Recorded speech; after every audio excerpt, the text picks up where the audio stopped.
Hello and welcome to a new video. In today's video, I will show you how to see bus and train schedules on Google Maps. So to do this, it's very simple. You have just to go to Google Maps.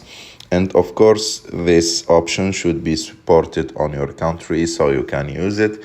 So for example, in Tunisia, it's not so supported, but I will try to show you. For example, I will put my destination to the capital, to Tunis, and after that I will go and click on directions, and after that I will go and choose public transportation, and after that I will choose one from the options and click on it.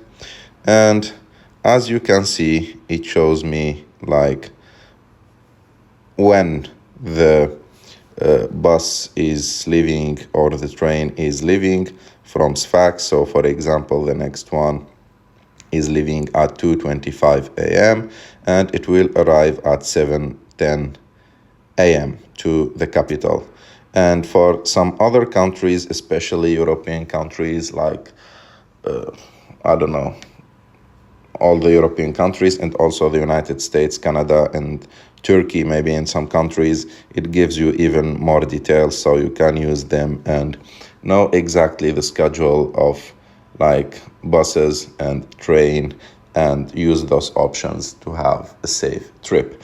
I hope that you like this video. If you like this video, don't forget to subscribe to our channel, to like this video, and see you in the next one.